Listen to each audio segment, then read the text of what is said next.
tu veux investir dans l'immobilier, que dans ta famille, il n'y a jamais personne qui a investi, que c'est pas un milieu avec lequel tu baignes de base, etc., tu vas devoir changer comme personne. Le premier investissement est quand même peut-être le plus crucial. C'est celui qui va permettre d'enchaîner les bonnes opérations par la suite. Si tu vois trop grand, c'est pas un problème. La banque va te recadrer immédiatement et ça te donnera le cadre. Il y a des gens qui sont pas faits pour être propriétaires, je suis désolé. Donc pour moi, c'est plus intéressant de s'orienter vers le fait d'acquérir beaucoup de biens qui ont un rendement plus faible que d'acquérir peu de biens avec un rendement élevé. Moi, je sais que si je me lance dans un premier bien, je trouverais ça compliqué de devoir faire 2 heures de route tous les jours pour aller voir mon bien, tu vois. Je pense que la distance, c'est plus quelque chose de psychologique. Ok. Comment réussir son premier investissement? Bienvenue dans le podcast. Aujourd'hui, avec Antoine, on va aborder la thématique de comment réussir son premier investissement et par quelle étape passer. On va détailler chacune de ces étapes lorsqu'on veut faire un premier investissement à visée locatif qui est réussi. Souvent, lorsqu'on veut lancer son premier investissement, on ne se sent pas toujours à l'aise. Il y a certainement des interrogations qui se posent. Est-ce que ça va être rentable? Vers quel type de bien je dois m'orienter? Également, quelle stratégie, vers quelle stratégie je dois m'orienter? Est-ce que je fais de la location classique, de la location saisonnière ou de la colocation ou un autre type de location? Et donc là, l'idée, c'est de pouvoir voir ensemble comment réussir son investissement locatif et quelles sont les étapes par lesquelles il faut passer. Qu'est-ce que tu aimerais rajouter à ce sujet, mon cher Antoine? Bonjour et bienvenue d'abord. Bonjour déjà à tous. Et je pense que cette vidéo est importante parce que de ce dont on avait déjà discuté autour de plusieurs podcasts, le premier investissement est quand même peut-être le plus crucial. C'est celui qui va permettre d'enchaîner les bonnes opérations par la suite. Donc une opération qui commence convenablement permet d'en assurer d'autres. Donc il faut absolument essayer de s'arranger pour que le premier investissement soit le meilleur, qu'il soit en locatif ou en vente. Mais voilà, primordial. J'ai listé 9 points et j'aimerais qu'on les aborde ensemble à ce sujet. Et je pense que le tout premier des points, et c'est celui finalement qui va permettre aux gens de pouvoir passer à l'acte ou pas, et tous les autres seront évidemment très importants, mais le premier, c'est celui de déterminer sa capacité d'emprunt. Parce que souvent, tu peux rencontrer des gens qui te disent « Ok, moi j'ai envie de faire un investissement locatif, mais je ne sais pas exactement quel budget je dois y allouer, etc. » Je pense qu'avant de pouvoir discuter de ce sujet-là, la première chose à savoir, c'est quelle est réellement ta capacité d'emprunt. Et donc, ça consiste en quoi? Ça consiste à aller voir la banque avec un projet ou un organisme prêteur, ça peut être un courtier par exemple, mais d'aller le voir avec un projet, même si ce n'est pas le projet que tu vas faire, bien entendu, mais de dire « Ok, tiens, moi j'ai le projet d'acheter quelque chose de similaire à ça ou ça, et est-ce que ça c'est, on va prendre un appartement, je dis ok, j'ai un appartement à 150 000 €, voilà le projet, est-ce que ça c'est un projet sur lequel vous pourriez m'accompagner? Et alors on va te demander un ensemble de documents, donc des fiches de salaire, peut-être un contrat de travail, etc. Tu vas fournir ces choses-là, et sur base de ces éléments-là, on pourra déjà voir est-ce que il est possible pour toi, dans le cadre d'un investissement privé, donc on va se référer aux fiches de salaire, est-ce qu'il est déjà possible pour toi de tenir ce genre de projet? Je pense que ça, c'est vraiment la première des choses. Mais quand tu dis que tu dois aller consulter la banque pour estimer ta capacité d'emprunt, est-ce que tu dois te permettre d'aller à la banque à partir du moment où tu as levé un certain capital?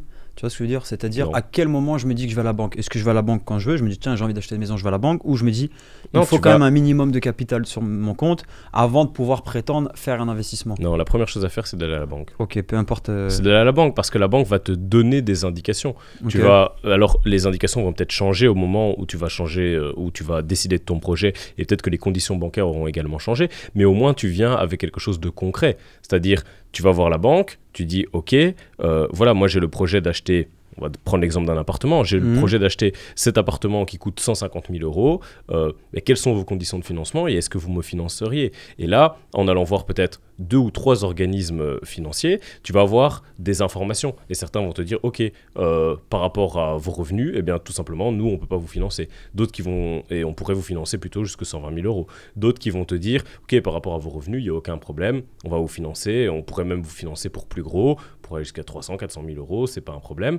Ou alors on va te dire ok, ça pourrait être très bien, mais par contre, il faudra avoir tel apport. Ou alors, est-ce que vous avez des garanties complémentaires? Et là, on va te donner un certain nombre d'informations et ça va te permettre de t'orienter et de te dire, ok, maintenant, je peux réellement faire des recherches. Parce qu'on voit tellement de gens, moi j'entends tellement de gens qui font des recherches à moitié parce que ils ne savent pas vraiment ce qu'ils recherchent étant donné qu'ils n'ont pas les informations de qu'est-ce qui passera. J'ai encore pas plus tard qu'il y a quelques temps un ami qui me contacte et qui me dit tiens Leroy, est-ce que tu penses que avec le projet que j'ai là en cours, que je suis en train de terminer, est-ce que tu penses que je pourrais acheter un nouvel investissement à visée locative? Et je lui dis première chose à faire, a priori selon moi oui, mais première chose à faire, va voir la banque et pose-lui la question, c'est elle qui va te prêter l'argent. Donc tu dis qu'il faut quand même, le plus intéressant, ça serait d'aller à la banque avec un semblant de projet, un minimum. Mais du coup, comment tu te fixes ce projet de base si tu sais même pas, toi, combien tu possèdes ou combien tu peux, tu vois? Ça veut dire quoi? Ça veut dire que tu te dis, tu estimes un bien que tu aimerais avoir, une maison en mètres carrés ou en prix, et après tu vas à la banque, ou tu vois ce que je veux te dire? Oui. Est-ce que je vais présenter une maison à 120, à 130, à 140, à 150, ou vraiment un rêve, voilà, moi je veux une maison à 400? Tu vois ce que je veux te dire? Qu'est-ce que tu vas présenter ce jour-là à la banque, sachant que tu sais pas combien tu peux avoir? C'est une excellente question, mais l'idée c'est simplement de te dire ok, et là ça peut nous faire basculer sur un autre point, mais c'est qu'est-ce que tu veux faire? Est-ce que je veux faire un investissement locatif et donc je souhaiterais a priori dans mon approche avoir un studio que je mets en location dans une grande ville? Est-ce que je souhaiterais plutôt avoir un appartement dans une ville de taille moyenne? Est-ce que je souhaiterais un immeuble de rapport? Tu vas voir à la banque avec un choix que tu as fait parmi tout ça. Et puis même, si tu vois trop grand, c'est pas un problème. La banque va te recadrer immédiatement et ça te donnera le cadre. D'accord. Donc si tu arrives et tu dis, voilà, moi, il faut simplement que tu sois un minimum cohérent. Mais si tu viens en te disant, moi j'arrive avec un immeuble de rapport à 400 000 euros, et tu viens, tu dis, ok, voilà, moi j'aimerais être financé là-dessus. La banque va peut-être te dire, bah oui, ok, ça serait quoi les revenus locatifs que vous en tirez? Elle va te demander les informations, puis elle va dire, ok, a priori, nous, on pourrait vous financer. Et là, tu vas être surpris parce que tu pensais que peut-être tu pourrais pas aller vers ça, mais en réalité, tu en es capable. Ok. Donc ça, c'est la première chose. Donc, première chose, aller à la banque et savoir... Avec un projet. Avec un projet, à quelle hauteur on peut être financé. Mais un projet, c'est tu prends une annonce sur un site de vente d'annonces, c'est tout. Oui, c'est pas un projet ficelé de voilà, on va faire ça comme ça, j'ai calculé cotant, voilà, je voudrais à peu près ça, voilà. Est-ce que c'est possible? Et tu vas consulter différents organismes. Ouais, c'est ce que je vais dire, justement, c'était ma question. Je vais à la banque, elle me dit oui. Et de toute façon, tu n'as même pas besoin d'aller à la banque en réalité, tu envoies un mail, c'est tout.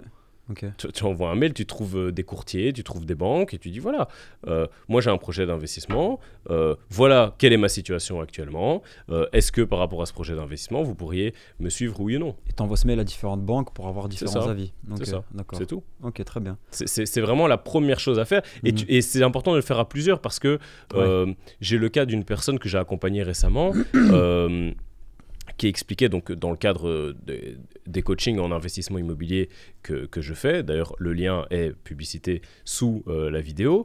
Si ça vous intéresse, on peut organiser un appel et faire le point et regarder ce qu'on pourrait éventuellement mettre en place. C'est pas un appel avec un closer, c'est un appel directement avec moi et voir si je suis en mesure déjà de vous accompagner.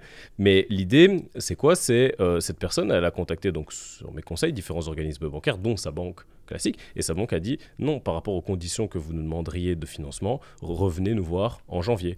Par contre, elle a contacté, et on était à ce moment-là au mois d'octobre, par contre elle a été contactée un autre organisme, et l'organisme lui a dit oui, il n'y a aucun problème. Okay. Donc c'est pour ça qu'il faut en avoir plusieurs, parce que sinon tu vas peut-être te retrouver face à un non et tu vas dire ah non, je peux pas le faire. Ouais, et ça ne coûte rien. Même celui qui a juste l'idée potentiellement d'investir à un moment donné, je lui conseille de le faire, parce que au moins ça va te donner une ligne directrice, parce qu'on va te dire oui, a priori on pourrait vous financer, mais par contre il vous faudrait au moins avoir autant de fonds propres. Et ça c'est ton objectif du coup. Voilà. Et tu sais quoi faire pour aller vers cet objectif. Exactement. Okay. Donc ça c'est la première chose. La deuxième, donc une fois qu'on a déterminé la capacité d'emprunt, ça va être de déterminer, de faire un inventaire des modes d'exploitation avec les avantages et les inconvénients. Donc l'achat-revente. Non, mode d'exploitation. Donc ça va être le type de location que tu veux faire, avec les avantages et inconvénients. Donc tu vas regarder, on a fait d'ailleurs une vidéo complète sur le sujet. Ok, est-ce que je m'oriente vers de la location saisonnière? Quels sont les avantages, quels sont les inconvénients? Enfin, est-ce que c'est ça que je veux faire? T'as pas encore trouvé de bien, mais tu sais, j'ai une enveloppe de autant, et moi, quel type de location je souhaiterais faire? Parce que si tu détermines en amont quel type de location tu voudrais faire, ça va aussi avoir une incidence sur le type de bien que tu vas choisir.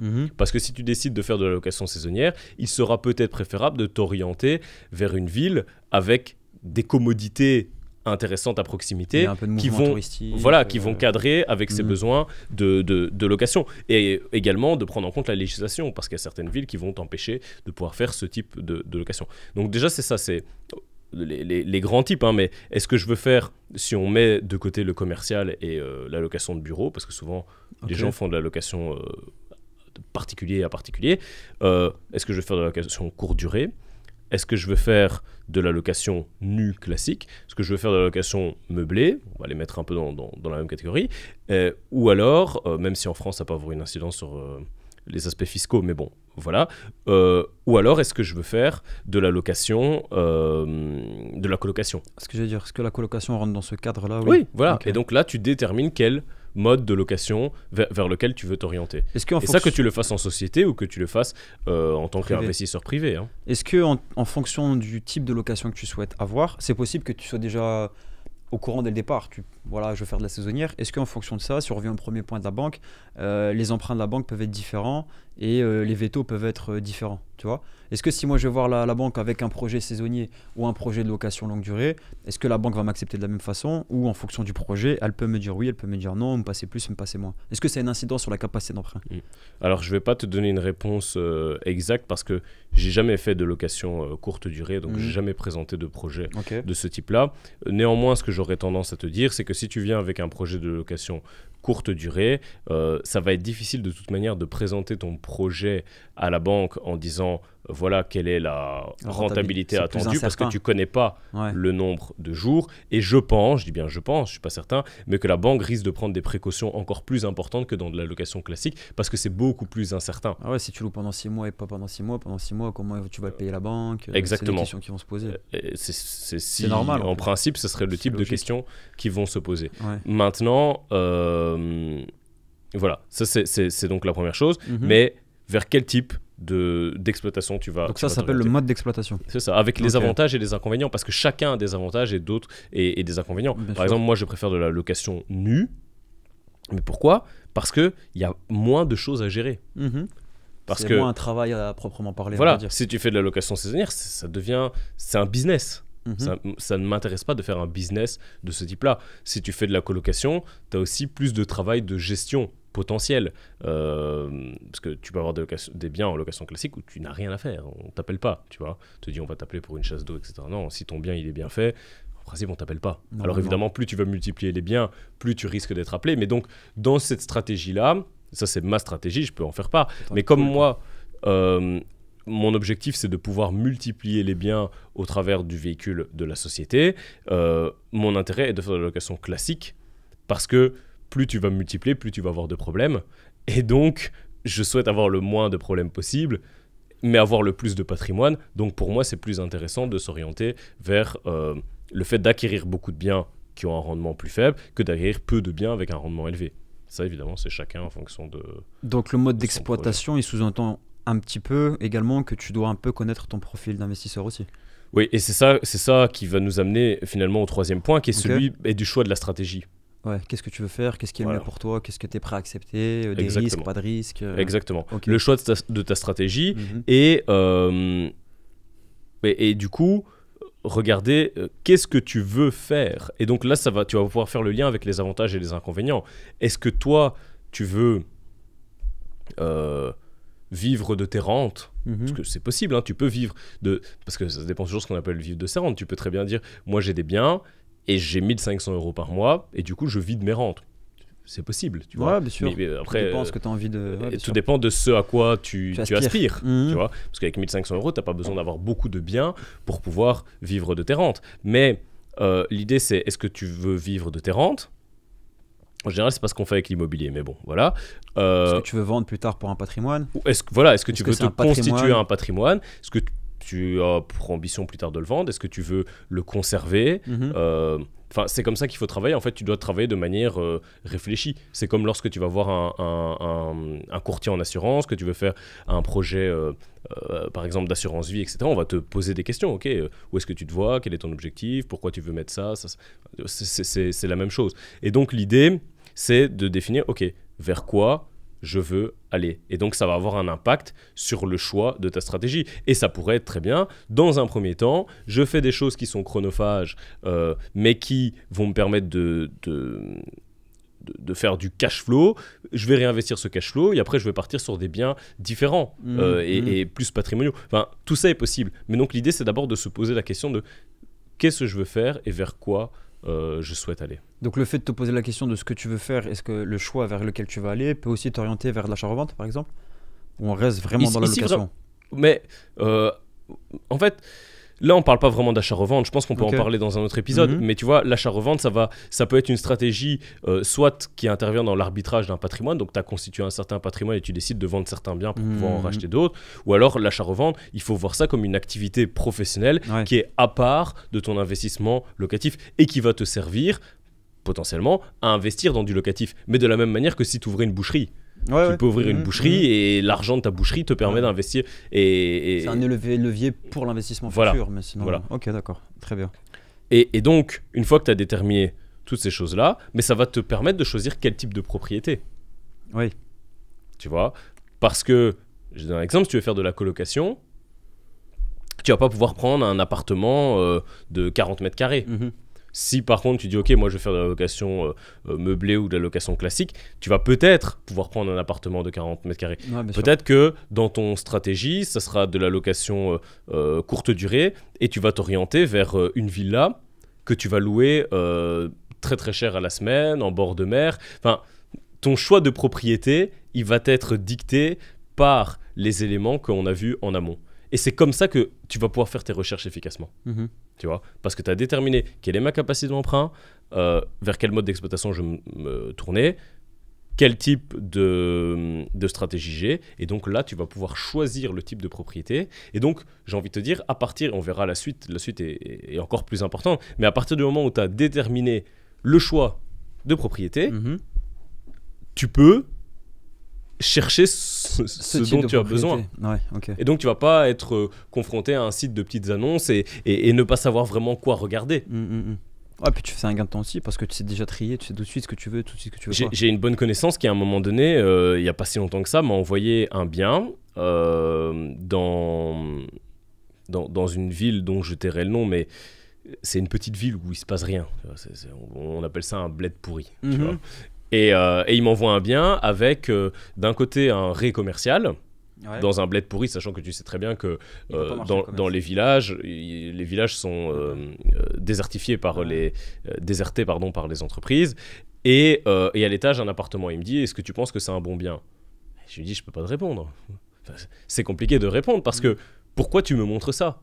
Mais pourquoi? Parce qu'en fait il a été focalisé par le prix, parce qu'il a vu un prix qui était bas et donc il se dit, ah, le prix est bon, donc c'est potentiellement un bon bien. Mais non, tu dois déterminer ce que tu veux avant, et peut-être que si tu avais déterminé, tu dirais, mais non, moi un truc avec un local commercial, de toute manière j'en veux pas, et donc tu ne m'aurais même pas présenté ce bien là, parce qu'accessible veut pas dire rentable, donc, voilà, parce que sinon tu vas chercher plus des opportunités qui vont se présenter à toi, et donc tu vas aller un petit peu dans tous les sens et à la fin tu trouveras rien. Parce que tu vas te dire, ah oui, ça c'est pas cher, ah mais peut-être que je pourrais du coup revoir mon projet, etc. Je pense que c'est important, surtout quand on va faire son premier investissement, d'avoir quelque chose en tête qui est clair, précis, et puis tu sais ce que tu recherches. Et donc ce qui veut dire que le jour où le bien que tu recherches il est présenté sur le marché, mais tu sais que tu dois foncer dessus, et tu sais que tu dois pas le lâcher et que c'est toi qui dois l'avoir, idéalement.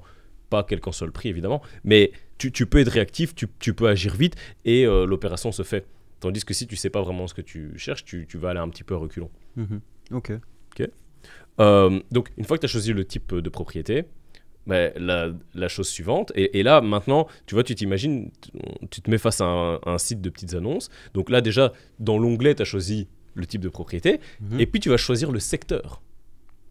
Dans quel secteur tu vas investir? Ça semble évident, mais je pense que les questions doivent se poser en amont, parce que c'est pas parce que tu habites à un endroit que tu dois investir dans ce secteur-là.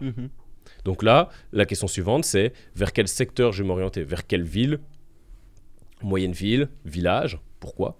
Voilà. Et puis lorsque tu as choisi ça, là tu vas pouvoir vraiment sélectionner ton bien. Et donc là, tu vas aller vers ce que je te disais tout à l'heure, donc trouver le bien qui correspond et te dire, ok, je vais vers ce type de bien. Et là, évidemment, tu vas rentrer dans tout le processus d'offres, de négociations, etc. Jusque-là, c'est clair. Ouais, bien sûr. Mais moi, j'avais une question par rapport au fait que, comme tu as dit, tu trouves le secteur. Mais est-ce qu'en termes de secteur, comment dire, il y a quand même des questions à se poser par rapport au secteur. Tu ne sélectionnes pas le secteur par hasard. Donc, on avait déjà discuté de ça. Le fait que ce soit un secteur où, proche potentiellement d'une grande ville, là où il y a de l'activité, là où il y a du monde, dans une grande ville. Et je pense que c'est intéressant aussi de se dire qu'est-ce que moi je suis prêt à accepter en tant qu'exploitant. Parce que par exemple, moi je sais que si je me lance dans un premier bien, je trouverais ça compliqué de devoir faire 2 heures de route tous les jours pour aller voir mon bien, tu vois. Parce que je pense que mentalement, je ne serais pas encore dans la gestion suffisante pour ça. Donc, je pense qu'il y a quand même pas mal de questions à se poser en amont, autre que le prix et le secteur, tu vois. Oui, mais ça, on les a vus en amont, mais pourquoi tu ne serais pas à l'aise avec un bien qui est à 2 heures de chez toi? En fait, je pense que c'est déjà une opération qui est compliquée, qui va mentalement changer beaucoup de choses dans une vie, parce que c'est pas rien, tu vois, il y a de l'argent sur la table. Donc, on l'a déjà dit, hein, les gens sont toujours en train de parler d'argent, mais quand il faut mettre de l'argent sur la table, les comportements changent, quand il faut vraiment poser ton argent. Et je sais qu'en posant mon argent, derrière, si j'ai déjà cette pression psychologique, si en plus il y a un problème sur mon chantier par exemple et que je dois faire 2 heures de route puis arriver, tu comprends, ça fait beaucoup de temps dans une journée, c'est beaucoup de gestion, beaucoup de stress. Je pense que si le bien il est à 10 minutes de chez moi, évidemment si c'est un bien qui vaut le coup, je serais quand même plus rassuré, tu vois. Je peux plus vite être sur chantier pour pouvoir éventuellement régler les problèmes. Je suis d'accord avec toi. Maintenant, c'est un luxe d'avoir un bien qui est tout près de chez soi. C'est-à-dire que tu vas prendre des gens qui habitent à Paris, par exemple, ou à Bruxelles, en Belgique. Parfois, pour eux, c'est compliqué. C'est pas toujours très rentable, même si en réalité c'est rentable, mais d'investir dans des grandes villes comme ça, parce que le prix au mètre carré est très élevé, et donc sur la location, ils n'arrivent pas spécialement à s'en sortir, donc rentable de ce point de vue-là, c'est-à-dire ils n'arrivent pas à trouver une certaine forme d'équilibre, ou alors tout simplement, les prix d'accès sont un peu trop élevés pour eux, et donc ils sont obligés de s'orienter vers des investissements qui vont se trouver à 100, 150, 200 km de chez eux, ou si tu investis à l'étranger, c'est la même problématique qui se pose. Moi, je pense que la distance, c'est pas vraiment le problème principal. Au final, c'est comment tu gères le bien à distance. C'est ça. Si c'est toi qui vas, est-ce que tu as quelqu'un de confiance? Je pense que la distance, c'est plus quelque chose de psychologique. Ok. Tu vois, parce que dans l'absolu, ton bien, tu dois pas nécessairement le voir souvent. C'est-à-dire, tu vas aller le voir au moment où tu fais ton offre. Voilà, pour te dire, ok, le bien est bon, je valide, etc. Et puis derrière, tu vas aller le suivre pendant tes travaux, mais en fonction des travaux vers lesquels tu t'orientes. Si évidemment, tu t'orientes vers une ruine où il faut tout refaire, là, c'est vrai que si tu es à proximité, c'est plus facile. Mais si tu t'orientes sur des biens où il y a un simple rafraîchissement d'une certaine manière qui doit être fait, en y allant une fois par semaine, ça peut être suffisant. Et ton chantier, admettons qu'il dure 4 mois. Si ton chantier dure 4 mois, tu dois aller 16 fois. Tu vois ce que je veux dire? Après, tout dépend aussi si tu as l'intention de participer au chantier ou si tu passes. Même si on a conseillé que c'était mieux de. On participe. Enfin, ça, c'est quelque chose qu'on évacue directement. Tu participes pas au chantier. Enfin, je veux dire, c'est pas ton boulot. Mais donc, tu vas aller 16 fois. Si tu veux suivre ton chantier, alors je préconiserais de suivre les ouvriers, bien entendu. Mais voilà, ça c'est quelque chose. Pour moi, je pense que la distance, c'est pas vraiment quelque chose qui est. Après, c'est toujours toi qui dois voir par rapport au fait de te sentir à l'aise. Si tu te sens pas à l'aise par rapport à la distance, évidemment, commence par quelque chose qui est à proximité parce que tu vas commencer.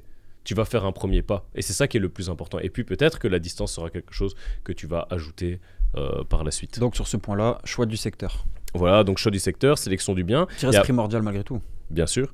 Et puis il y a toute la question de la valorisation du bien.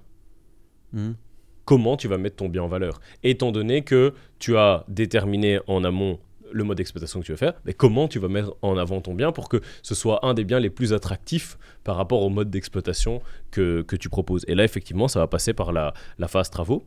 Donc, voilà. Et puis, le point suivant, ça va être la mise en location, tout simplement. Tu vas rechercher des potentiels locataires et puis la gestion de ton administratif. Donc, qu'est-ce que j'entends par gestion de ton administratif, à moins que tu passes par une agence, mais ça va être rédiger le contrat de bail, faire signer le contrat de bail, faire un état des lieux. Pour quelqu'un qui se lance dans l'immobilier, comme premier achat, parce que c'est le sujet, et qui peut-être financièrement n'a pas pour l'instant toutes les billes pour passer par des professionnels qui vont gérer tout ça, quel conseil tu pourrais donner? Est-ce que toi tu l'as déjà fait tout seul? Est-ce que c'est la gestion administrative, tu l'as fait tout seul au début? Ou est-ce que tu as tout de suite délégué vers des professionnels? Et selon toi, est-ce que tu conseillerais de passer, je pense que oui, par des pros le plus rapidement possible, ou c'est quelque chose qui est faisable soi-même et qui est mentalement pas trop prenant? Je répète donc ce qu'il y a à faire, c'est faire des photos, mettre une annonce, avoir un contrat de bail qui se trouve en ligne, faire un état des lieux et les faire signer. Ouais, donc tout ça c'est faisable facilement. Je veux dire, n'importe quel humain normalement constitué qui a réussi les étapes précédentes est capable de le faire. Non mais je sais pas, tu vois, moi tu parles de gestion administrative, moi administratif et moi j'ai l'urticaire que dès qu'on parle d'administratif, je pense qu'il y a beaucoup de gens qui sont dans mon état. le fait que tu dises que, qui est juste ça à faire, c'est rassurant peut-être pour moi ou d'autres gens Il y a- qui peuvent il y a- écouter, tu vois. dans l'absolu, il y a que ça à faire. Il y a des gens, ça leur fait peur parce que le changement fait peur, mais maintenant, et ça, il faut pas se cacher, il faut se le dire. Et ça, malheureusement, c'est pas assez souvent dit. Mais si tu veux investir dans l'immobilier, que dans ta famille, il n'y a jamais personne qui a investi, que c'est pas un milieu avec lequel tu baignes de base, etc., tu vas devoir changer comme personne. Et tu vas devoir acquérir de nouvelles compétences. Et ça fait partie des compétences potentielles que tu dois être capable d'acquérir. Quelqu'un qui dit « Ah ouais, moi, je gère pas ça », ok, mais si ça, tu sais pas le gérer, comment tu vas gérer un crédit, comment tu vas gérer... Et je me rends compte, plus le temps passe, plus, et je veux pas être démotivant, loin de là, mais plus c'est pas nécessairement à la portée de tout le monde. C'est pas compliqué, mais il y a des gens qui ont un blocage psychologique. Et donc, il y a d'abord l'état d'esprit qui va rentrer en œuvre. Parce que, en fait, ce qu'il faut, je pense, c'est, et c'est pour ça que pour toi, je me fais pas de soucis, mais en fait, il faut être débrouillard. Celui qui n'est pas débrouillard, c'est compliqué, tu vois. Mais débrouillard, ça veut dire, bah, tiens, personne t'a pris la main pour venir te donner un contrat de bail. Et tu vas sur Internet, tu tapes contrat de bail, tu trouves un contrat de bail, tu le lis, tu l'adaptes un peu, tu l'imprimes. Non, mais c'est intéressant parce que ça veut dire que l'argent ne fait pas le projet, tu vois. Il n'y a pas que sinon, tu vas devoir payer des gens pour tout. Tout n'est pas... Ouais. Alors, c'est bien, je dis pas, ça peut être bien de payer une agence qui va faire ta gestion locative, mais... Peut-être que tu peux gagner beaucoup d'argent si tu étais débrouillard. C'est pas que tu vas gagner beaucoup d'argent, c'est qu'en général, ils vont te demander l'équivalent de 1 mois de loyer. Ok. Mais donc, ça veut dire sur une année, sur les 12 mois théoriques de loyer que tu es censé toucher, tu en as un qui va pour ton précompte. En gros, tu vois, ton précompte, ce qu'on appelle le revenu cadastral, tu vois. Tu en as un qui va pour ça, et tu en as un qui va pour l'agence. Donc, il t'en reste plus que 10. Si tu as de la vacance locative, tu n'en as plus que 9. Et donc, moi, je dis, il y a des agences qui font certainement très, très bien leur travail par rapport au suivi de la gestion locative. Et c'est un métier, s'il existe, il a certainement une raison d'exister. Mais que va faire vraiment l'agence, tu vois, mis à part organiser les visites, et puis te présenter les profils, et puis leur donner le contrat et le faire signer. Mais si tu as des yeux... Qui plus est, si tu es manager, que tu gères des gens, tu es capable, lorsque tu fais des visites, de pouvoir voir, tiens, ce profil-là, il a l'air de tenir la route, oui ou non. On va pas se mentir, via l'agence, en tout cas, dans ce cadre-là, tu achètes plus de la visibilité, en fait. Du fait que publie sur les sites, qui connaissent des gens. Parce que toi, tu peux publier sur un site. Oui, mais ce que je veux dire, c'est... Oui, effectivement. Tu publies sur le même site que l'agence. T'as pas plus de visibilité. Surtout si ton bien, il est bien, et ça, c'est important. Il faut que parce que là, ce que tu dis est vraiment ultra important. Tu ne dois jamais passer par une agence parce que tu penses, à moins que tu aies un bien qui sort vraiment des sentiers battus. Mais pour moi, tu ne dois jamais passer par une agence au prétexte que ça va être plus facile de louer ton bien. Sinon, tu as choisi un mauvais bien. Ok. Parce que ton bien, il est censé se louer facilement. Il est censé se louer très facilement. Avec ou sans agence, ok. Tu vois. Ouais. Par contre, je dis pas, tu vas investir, ça fait partie d'un projet que j'ai pour l'année prochaine, tu vas investir à l'étranger. Si tu investis à l'étranger, que tu veux faire de la location courte durée, peut-être qu'il est bien de passer par une agence qui va s'occuper de ta location courte durée, qui, elle, a une plateforme, qui met ça à disposition de voyageurs, en plus des plateformes que tout le monde connaît comme Booking, Airbnb, et qui va vraiment s'occuper de tout.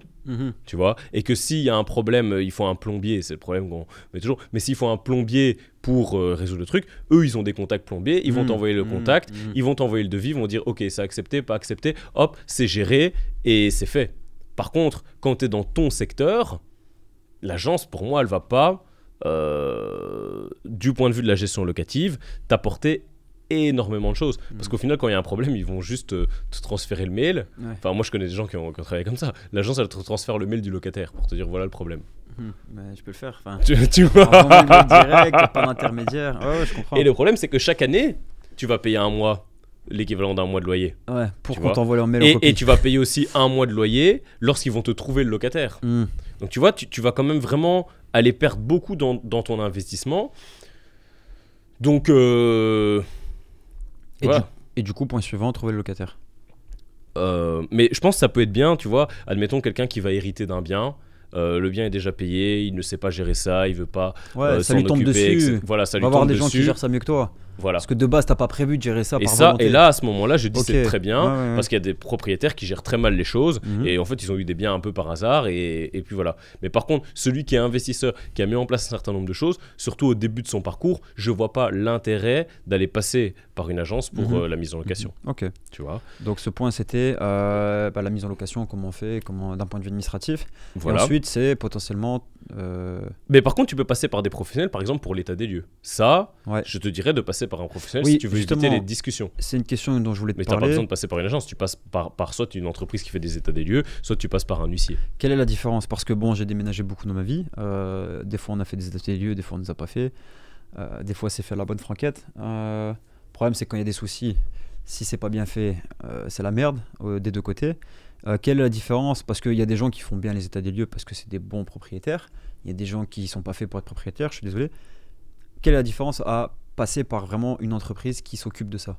C'est que c'est des professionnels. Il va te faire un état des lieux de 20 pages. Mm-hmm. Moi, j'ai un état des lieux récemment. Le gars, il fait un état des lieux de 20 pages. Il va dans toute la maison, il enregistre tout. Il te dit, voilà, et donc il enregistre sur son truc. Il dit même les odeurs dans la maison. Là, c'est Il dit, voilà, sur le mur ici, il y a 3 coups dans le mur de la cuisine. Ok, il manque, il y a un petit coup de 10 cm dans le parquet. Et puis, il va te faire des photos de tout et il va te constituer un dossier béton. Maintenant, si toi, tu fais l'état des lieux, ça peut que sur un bien qui n'a pas été entièrement rénové, ça va te prendre quand même du temps. Ça va te prendre du temps, il sera peut-être pas bien fait. Moi, je suis pour le fait de déléguer, parce qu'il faut quand même qu'on se comprenne bien. Moi, je suis pour le fait de déléguer, mais tu vas déléguer à partir du moment où tu vas payer quelqu'un, c'est comme ça que je le vois, mais soit parce qu'il est vraiment très expert et que donc ça se justifie que tu payes son expertise par rapport à ce que toi tu as, soit tu vas payer quelqu'un qui en réalité est moins cher que ton coût horaire. C'est-à-dire tu vas payer quelqu'un pour faire ton état des lieux parce que je sais pas, tu vas peut-être le payer parce que c'est à 50-50 hein, donc tu vas peut-être le payer 250 ou 300 euros et le locataire va également payer 300 euros, mais tu vas payer 300 euros, mais si toi tu avais voulu faire un état des lieux détaillé comme lui, tu aurais passé la journée. Ouais, du coup, tu vois, et donc la journée à faire ton état des lieux et après encore rédiger ton rapport et faire un truc complet. Et donc, tu n'as pas envie de faire ça. Et là, c'est totalement justifié. Par contre, dans un bien que tu as entièrement rénové, alors c'est mon point de vue, hein, mais dans un bien que tu as entièrement rénové, qui est complètement remis à neuf, à l'état des lieux, tu peux le faire toi-même. Hein. Et tout est neuf. Il n'y a pas de discussion. Tu vois ce que je veux dire? Mais dans tous les cas, l'état des lieux, c'est une étape primordiale. Mais l'état des lieux, pour moi, est important. Je sais qu'il y en a qui ne le font pas. Hein. Il y a des endroits où ça se fait dans pas. tous les cas, tu dois faire l'état des lieux d'entrée. Et alors, au niveau de l'état des lieux de sortie, mais c'est ce qui, toi, va te protéger en tant que propriétaire. Ouais, tu dois faire l'état des lieux d'entrée parce que c'est là que tu figes la situation au point 1. Et puis à la sortie, et là je te conseillerais de le faire peut-être par un professionnel, et alors à la sortie, tu fais l'état des lieux à l'amiable, et s'il y a des discussions, tu fais réintervenir un professionnel. Et on a l'état des lieux d'entrée qui a été établi par un professionnel. Donc là, il n'y a pas de discussion. Tu vois ce que je veux dire? Ouais, donc, selon moi, mon conseil, c'est si c'est un peu plus compliqué, état des lieux d'entrée par un pro. Certains. Ouais, état des lieux de sortie. Qui va se servir d'éléments de comparaison. État des lieux de sortie, tu le refais toi-même. Si toi tu vois qu'il n'y a rien de particulier dans ton bien, t'es pas là pour chicaner parce qu'il y a 2 trous dans ton mur qu'il n'y avait pas, tu vois. Tu dis simplement, voilà, moi, ma maison, il n'y a rien. Ok, c'est nickel. Bon, ben, on contresigne, hop, c'est bon, tout le monde repart. On est content. Si par contre, il y a des discussions, c'est là que. Une question, après, peut-être que tu voudras pas répondre, mais concernant l'état des lieux, ok, tu parles de chicaner, ok, donc tu me donnes une maison, on fait un état des lieux. La maison, elle est comme ça. Je dois la récupérer exactement comme ça, ou je peux la récupérer comme ça. Tu vois ce que je veux te dire? C'est-à-dire que non mais ça je connais des gens qui malheureusement ont rendu des maisons éclatées. Donc on te donne une maison qui est neuve, tu la rends, c'est un taudis. Je connais des gens qui ont perdu beaucoup d'argent. C'est pour ça qu'il faut faire attention à qui tu mets dans ta maison. Mais il y a peut-être des fois des dégradations, comme tu as dit, un trou dans le mur ou un truc et tout. Est-ce que c'est quelque chose qui obligatoirement va coûter sur la caution que toi t'as donnée? Ou est-ce que en gros, ce que je veux dire, c'est que tu récupères une maison, quand moi je te la donne, je dois la récupérer exactement comme elle est? Parce que moi, personnellement, chaque fois que j'ai rendu une maison, on repeignait les murs, on faisait tout. On leur rendait la maison comme on l'avait eu, tu vois. Est-ce que c'est une étape qui est obligatoire ou il y a un pourcentage où il y a certaines choses qui peuvent être autorisées dans la dégradation? Mais c'est-à-dire qu'en fait, c'est pas de la dégradation. Il y a de l'usure locative. Il y a de la vie, tu vois. Il y a de l'usure locative. L'usure locative, elle est normale. Ok. Donc, maintenant, soit tu l'as fait objectiver par un professionnel pour dire est-ce que c'est normal, oui ou non, par rapport à l'état des lieux d'entrée. Soit toi, t'es souple parce que tu considères que c'est normal qu'il y ait un peu d'usure. D'accord. Soit tu te dis ils ont abusé, soit après tu fais régner ta propre loi. Ok. Mais maintenant c'est toi qui vois, parce que le propriétaire qui va exiger que tu repeignes tout, bah, il fait régner sa propre loi, parce que dans les faits, C'est pas une obligation. je suis pas sûr, mais je crois une peinture c'est censé durer 7 ans, quelque chose comme ça. C'est-à-dire on considère qu'on te donne la peinture 7 ans après, c'est normal qu'elle soit éclatée. Mhm. Et elle devrait être remise à zéro, mais remise à zéro par le propriétaire, Pas par le mec qui pas loue. par le locataire. Ah non, mais Si maintenant un locataire il reste 10 ans, que le propriétaire lui a dit tu me remets la peinture en l'état, etc. C'est un arrangement. Après, c'est des discussions, tu vois. Mhm. Parce que je pense que il faut arrêter toujours de se référer à la loi, la loi, la loi. Il faut aussi avoir des discussions. Moi, ça m'est déjà arrivé d'avoir une maison à la fin de l'état des lieux qui n'est pas parfaite. Mais par contre, il y a plein d'autres trucs qui étaient parfaits, des choses qui étaient nickel, etc. Donc, pas de discussion. Ouais, c'est ça. Tu vois, si ton locataire, il t'a toujours payé, il a toujours été correct, t'as jamais eu aucun problème, à la fin, tu vois, j'en sais rien, il t'a cassé le four. Peut-être qu'il a cassé le four, d'accord, mais c'est aussi des choses qui peuvent arriver. Et En tu peux dire, attendant, ok, c'est bon, Ça fait 2 ans que je loue et que je fais pas un problème avec toi. tu, Quoi. tu peux dire, ok, bah, tu m'as loué 10 ans ici, le four, je remplacerai moi-même. Mais s'il veut, ça peut être un gros con. Mais tu peux, en tant que propriétaire, dire, ben non, tu m'as cassé le four. Après, là, pour moi, c'est toi, en tant qu'humain, comment tu es. Et ça, c'est toi, tes valeurs, ta manière Ok. de te positionner, etc. Ok. Et la dernière chose, et ça, c'est quelque chose pour moi qui est assez important, c'est le suivi et le maintien de la propriété. C'est bien comme de savoir ce qui se passe dans ta propriété. Moi, par exemple, mon préféré, ça fait au moins 1 an que j'ai pas vu. Normalement, il a le droit de visite une fois par an.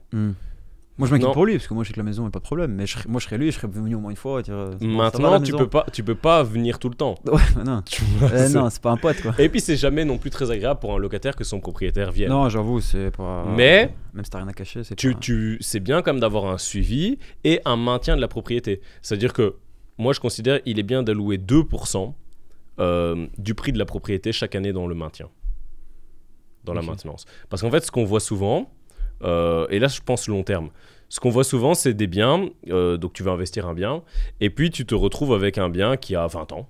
Donc tu arrives, en tant qu'investisseur, tu vas acheter un immeuble de rapport. Le propriétaire, ça fait 20 ans qu'il a son immeuble. Et en fait, tu vois qu'il s'est dégradé au fur et à mesure des 20 ans. Ce qui est normal, c'est de l'usure normale. Un bâtiment, ça se dégrade. Mais il n'y a jamais rien qui a été mis en place pour le maintien, sauf s'il y avait un problème réel avéré. Là, ça a été réparé. Et donc, c'est un bien qui perd beaucoup de valeur. Tu vois ce que je veux dire? Ouais, vaut mieux accepter de mettre un petit peu tous les ans. Moi, je trouve que c'est bien de mettre que devoir 2%. payer une fois 40 000 euros parce que t'as. Non, souvent, ils le font pas. Ouais. Mais du coup, au moment où tu vends, Ils perdent la valeur parce qu'il y a ces problèmes. Parce que Voilà, et ouais, donc toi, tu perds l'argent. voilà. Et donc, moi, je trouve que dans une démarche patrimoniale, c'est pas mal tous les ans de mettre 2% du prix de ton bien dans de l'entretien courant.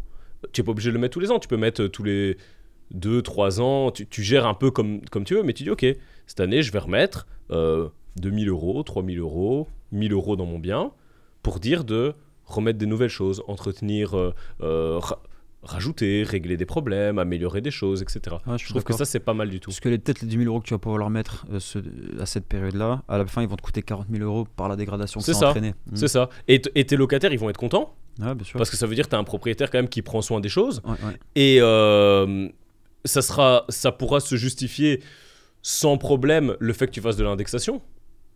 Tu vas augmenter ton loyer, d'accord, mais tu améliores toujours ton bien. Tu vois, je donne un exemple.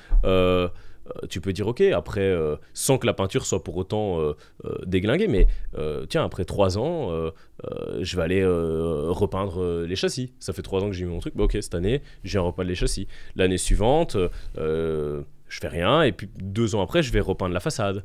Puis l'année d'après, je vais faire quelque chose d'autre. Tu vois, en disant, je vais améliorer au fur et à mesure mon bien pour que ton bien il soit toujours nickel. Donc c'est normal qu'ils prennent 50 balles sur le loyer. Voilà, au bout et, d'un certain chaque temps. année, tu vas... comment dire, tu n'es pas obligé de mettre 2, hein, tu peux mettre 1%. Mais chaque année, ton bien donc s'améliore. Quand tu vas vouloir le relouer, ben, tu pourras aussi le relouer plus cher. Mhm. Tu n'auras pas trop de difficultés à le louer. Et le jour où tu veux le vendre, c'est un super bien que tu mets en...